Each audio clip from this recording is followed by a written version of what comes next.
are back on the Modern Day Mom Presents 100% Mummified, brought to you by the Modern Day Mom Body Butter in collaboration with Daily Guide Network and Culture Management Group. I am Winnette Richards-Agyeman, your Modern Day Mom, and I have a Modern Day Mom in the house with me today. So I had to have this person on because she knows me and I know her. We've been friends for almost 15 years.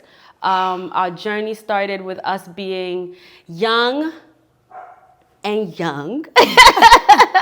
has not me has grown into motherhood, wifeyhood. We've moved to Ghana. Like, it's a lot. So I want to welcome my boo, Winnette. Hi, everyone. I'm so happy to have you. I'm so happy to be here. Okay, so Winnette is a mom. She is a career woman. Her career takes up a lot of time. Sometimes I'm like, how are you doing this all? She's a wife. And she relocated to Ghana to start this life with her husband, which is, I think, amazing. So, Winnie, hey, almost 15 years ago, we met. Oh my gosh. On a trip to the Bahamas. Bahamas. One of my favorite places. Yes. Not knowing that trip eventually would make us lifetime sisters. Yeah. Which is crazy. Because I think after that trip, we hadn't even spoken. We didn't speak, we didn't keep in contact really like that. No, until I was moving here. Until, you were like, I had just moved. Yeah. And you were like, V, I'm coming to Ghana. Yeah. Let's link up. I even wanted to pull up the emails because it was through email. It was through email. That's how young we are. That's how youthful we are. It was through email. And I was like excited. Oh my gosh, because I had just moved to Ghana. I didn't know people. So when that comes and we just have a ball. And we've been having a ball since. Okay. Yes. So first, what brought you to Ghana for that first trip? Sure. When we met, I was in my undergraduate. By the time you moved here, I had started my graduate school program, and I did grad school on international relations. And that summer, I was actually doing a practicum, which is supposed to be like a hands-on learning experience, part of the grad program. Yes. And so I was going to be located in Bonsaso, which is like Amancia West District, all the way like past Kumasi. And I called you and I'm like, girl, help. Yes. And funny enough, when you were in Accra, you were literally like 2 minutes from me. Yeah. I came, it was by luck, right? Because a lot of people don't know, I kind of grew up in Ghana. So I was born in Liberia. Because of the war, I had to move to Ghana as a refugee, and I was here for about 4 or 5 years. In that time, our family got really close with another family, and so I call him my uncle. But I came, when I was doing the grad program, I came to stay with him, and I hit you up, and I'm like, oh, I'm here. You're like, I'm in East Legon too, like right around the corner. So it was love at first. And you were the first person that, like, the day I landed, you came to see me. Yeah. And did we go out that day? We went out that night. Yes, we you did. She introduced me to Ghana nightlife.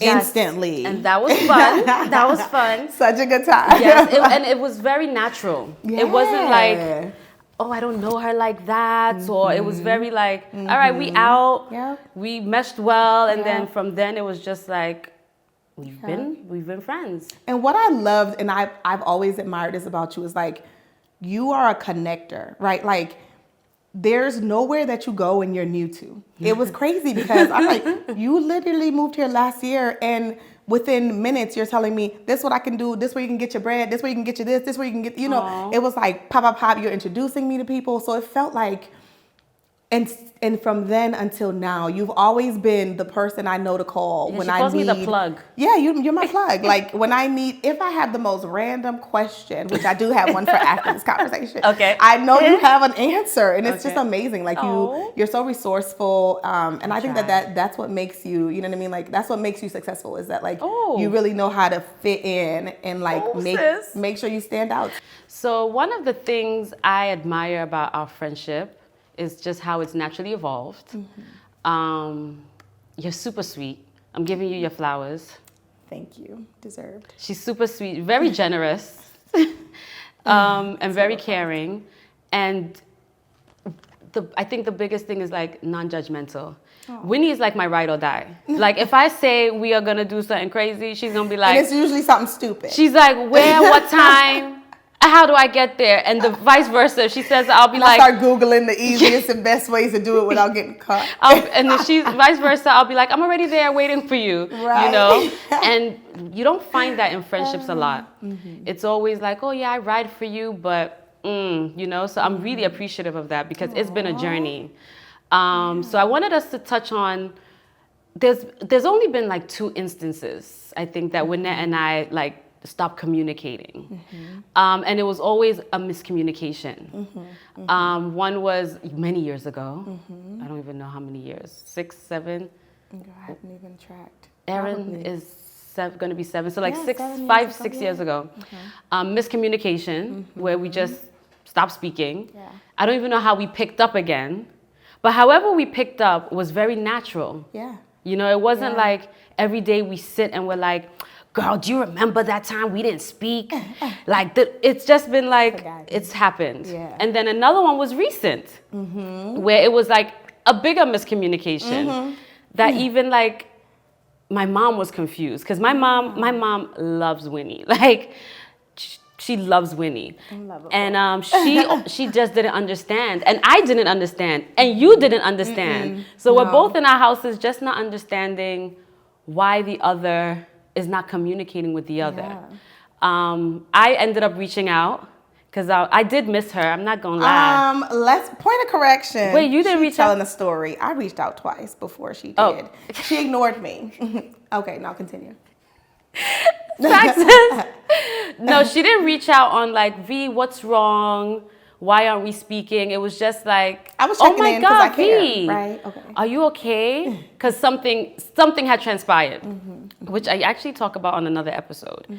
So then eventually, you know, I was being a hard head because I'm like, I haven't spoken to Winnie in 2 months. I was surprised because I talk to Winnie like, if we're not WhatsApping, we're sending crazy memes, we're giggling. So it was like, how now, like what? So eventually I did the full reaching out of like, girl, hey, how are you? How's like the family? And then we met up, we discussed it, and then it was back to normal. Yeah. It's like very normal. She was just like, what I gotta kill next? What's going on in your life? So I'm really appreciative that our friendships are not heavy. And I think that's something that's so important, especially as we're getting older. We're building our families. We have our children. We raise our children together. Our children adore each other. So I'm grateful for that, like the non-heaviness. And even if we don't speak, it's never gonna happen again, trust me, because you know, for even years, we always know that if we needed each other, we're still there for each other. And I think that is something that's so beautiful. Yeah. You know, I think as I've gotten older, and we talk about this all the time, like I can count the people I call friends on one hand, 3 fingers, you know? So it was one of those things where when you and I don't speak, especially this recent time where we've gotten so close, we're in our grown womanhood now. And like, I'm sitting there and I'm thinking, you know, I've let people do worse. Like, I think about it in terms of like with women in relationships. Like, we really let men dog us out. And then a girlfriend will do something super light and we're like, F her, I ain't talking to her no more. It's like, how does that make sense to you? Especially when I know that like, if everything else falls apart, this is the person that I can call and this person I can talk to. And no matter what, like she would be there, you know? So I really do value our friendship and it does hurt when we're not communicating. It feels like something's missing. And so I love that. And I love the word that the word you use, heavy. It's not heavy. Like, it's not an obligation to be your friend. Like, it's a joy. You know what I'm saying? Yeah. And that's how all friendships should feel like. Light. Like, it shouldn't feel like you are like having to walk around on eggshells or whatever the situation may be. So yeah, it's a beautiful thing. And like we're sisters now. Like, it ain't even friends no more. Like, literally, so like, don't go nowhere, don't be acting up. Like, you stop acting crazy. But you know what? I don't know how I would have survived in Ghana without our friendship. Like, you've literally been on the journey. Same. Like, it's wild. Yeah. The past 11 years. Girl, you were there when I met my husband. I was there. You were and the I was reason like, I met my husband. she loved her husband from day one. Like Shout out to Twist Nightclub, Eric. The original Twist. Okay. Because that's where love happened. Yes. So yeah, shout out to Eric. Yeah. Twist, because that's where you found love. Yes. You know, and it's so funny because I know a lot of people who have come to Ghana looking for love. They actually, but you weren't looking. I sure wasn't. I was having a good time. You were having a good old time. Avoiding love. Avoiding love, and you found your love. Yeah. And that love story has now, you're married, and you've welcomed my baby niece, my little baby girl. Yes. What is marriage like? Whew. It is a joy. It is a deep joy knowing that I have my person. Yeah. You know, it's not easy, and everyone will tell you it's not easy because you're literally two separate individuals trying to come together and build a life. And Perry and I have lived completely different lives. Right. And I was in the States, he was here. He's always kind of been independent as I have been, but two different spectrums. We're talking about two different interests. We're talking about, so it's been like, we've been married now 3 years. Yeah. And it's been a journey of just like learning each other and relearning each other and relearning what it means for us to be one, and like come as a united front. And so, yeah, I mean, it's just fun. Like, we have a lot of fun. We're so childish. Yeah. We play fight a lot. People think we argue a lot, but it's just like, as the Londoners will call it, banter. Yeah. Like, we really just be cracking up at each other. And I love him. I love him so much. And then you welcomed your baby girl. Yeah. And okay, so how was pregnancy? So when we think about it in terms of like physically, Yeah. I'm blessed because my pregnancy was a walk in the park. Yeah. Like, I was working out until third trimester when I just ate all the pizza. Right. Which, of course, you should. I was healthy. I had no complications. So physically, it was easy. Right.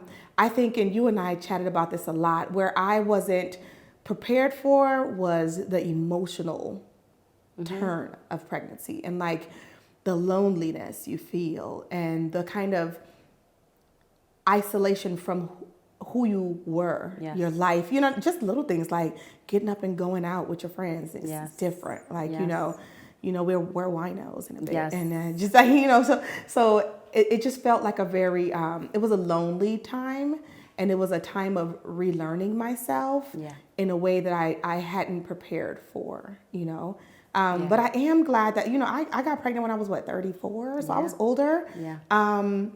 I had experienced all my young life. And so I think that knowing that I was ready, like I knew I was ready for a child. I wanted a child. Right. And so I think that helped. And then also just having people who had already had children, and like you being there, I remember I would like call you. We would FaceTime the whole time. We would just constantly like knowing I had somebody to chat with, even though I felt like I was crazy. And you were like, oh, when I was pregnant, I was doing this. I'm like, when I had the baby, I was carrying around a purse. And I'm like, I have an entire backpack and a baby bag. Like, you choose to have that. Even now with baby A, it's a little thing. Like, I'm psychotic. And she was like, Vanessa made pregnancy and motherhood look so easy. That sometimes, honestly, I was like, I ain't even gonna call her. She's gonna make me feel dumb. No. But I knew you were there, and I knew I could, So that was beautiful. But it's been a joy since she is a character. She's like so that cute. Girl cracks me up. She's So me and cute. Perry for real. Like, no, like for real. The silliness of both of us. Yeah. It's She's adorable. Yeah. Raising baby Ama. She's not even a baby anymore, She's grown. but I'm going to continue. 2 on 20. I feel like even when she's 18, I'm going to be like, baby Ama, and she's going to be like, auntie, please. 2 on 20. Raising her in Ghana. How is that? First of all, you never even, this wasn't Ghana wasn't in your books. No. It wasn't even in your books. And now you have a family here. Yeah. You're raising your daughter here. Yeah. So what is it like raising baby Ama in Ghana? It's so much fun. It's I actually love it. Okay. I feel like she's just experiencing a lot more than I could have given her in the States.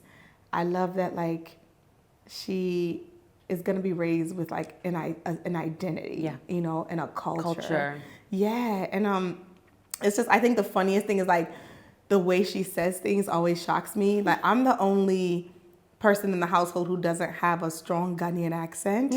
And so I'm always trying to be like, I'm going to say water. And she'll be like, water. I want water. And I'm like, what is this? But I love it. I love it. I love that she, like, you know, is learning tree. Yeah. I don't know how to speak it. So. We've tried. Yeah, I know. I love that, you know, she's just, yeah, like right now when I'm like, oh, where do you live? She'll say Africa. And I just love that. I love that strong sense of identity that she's going to, you know, be allowed to grow up with. Right. Yeah. I know we touched on evolving into motherhood, but what are some moments that you miss prior to becoming a mom? Girl, us being outside. But we're still outside. Not as outside. But the thing is that No. we don't have the urge. That's the thing. Yeah. I think it's, for me, what I miss most. What do I miss? That's a good question, V.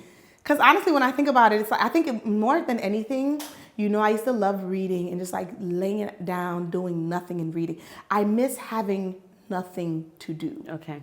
I miss having like the time to have nothing to do. Yeah. Because right now, you know, it's not work, mommyhood, then taking care of her, taking a care of wife. the household. And that is not just Amma. That's like being a wife. Yes. Being an adult. Yes. Like, I remember Saturdays before Amma, Perry and I would just like wake up and just literally lay in bed all day. You know, just chatting, cracking up, watching videos, whatever.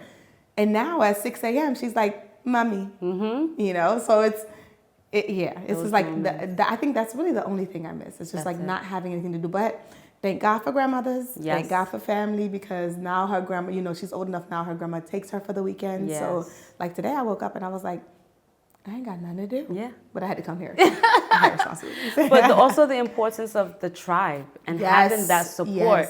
Yes. Because when I look at people who have no support, I'm like, how do you do it? Like, how? And let's talk about something. When you ask about what I love about raising Amma in Ghana, that's another thing. Like in the States, you know, all my sisters are in the States. Like, they don't have a nanny. Yeah. You know, they don't. And being able to have that help, not just like from our family, but having the help that I need to be able to do things that I also want to do with her. Like, I can spend more time trying to teach her and play with her and stuff, because I'm not like, because I have the help I need. Like, we have that tribe, you know? And so, that's a huge plus.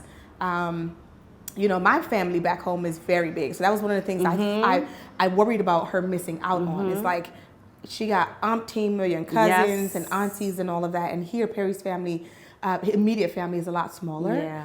And so I worried about that at first, but you know, we're also they close. make up for it with their love. They love her so much, and she loves them like this shady baby. Yesterday, her grandma comes to pick her up, and I'm like, Amma, do you want to stay with me? She's like, no, I want to go with Oma's house. And I said, so you won't stay with me? No, you don't love me.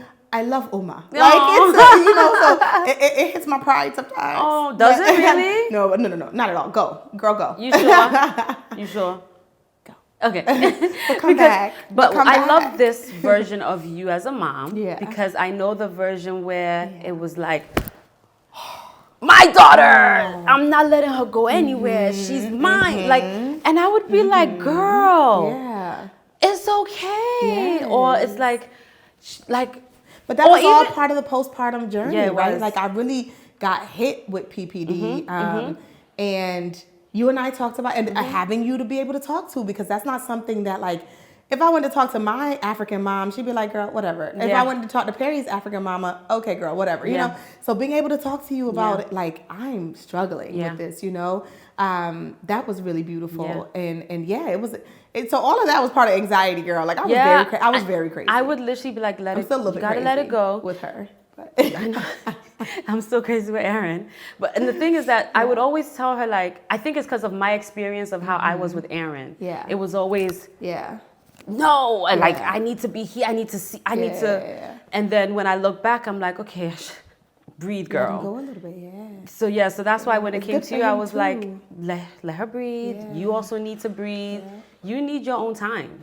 Absolutely. Absolutely. Motherhood is a major role, but you just being a not the only woman thing. is like massive. Because Yeah. without that, you can't be a mom. You can't be a mom. And also my marriage. My marriage has taken a hit from like, you know, motherhood. And so we're now in the phase of trying to like rebuild sure that- our relationship, just he and I, and be like, you know what, go to your grandma's house. We need some time. No, and that is so important. Yeah. And I love that you touched on that because so many people don't realize that. Like, they become moms and motherhood is their entire life. They forget about their partner. And your partner is like a child. You need to take care of them. You need to caress them. I didn't say it, babe. She did. You need to caress them and make sure they feel good too. Yes. Because once they feel neglected, the relationships need nurturing. Yes. You know, and just as much as we want to invest in our children, we need to be thinking about our spouses as well, you know? So before we wrap up, what advice would you give to the everyday modern day mom? Advice. I would say, you know, go at your own pace. Like, it's not a race. It's not a competition. Motherhood is a journey that a lot of women experience, sure, a lot of people experience, but it's not,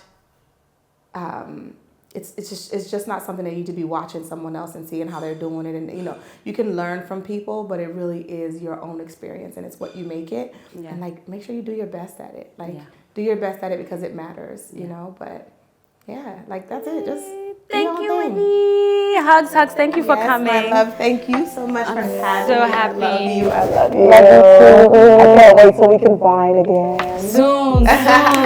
Thank you so much, Whitney. And by the time you're ready, I'll be hopefully pregnant too. So then we won't. We're gonna have to wait another year, and that's okay. Thank you so much. Thank you, baby. Thank you. This is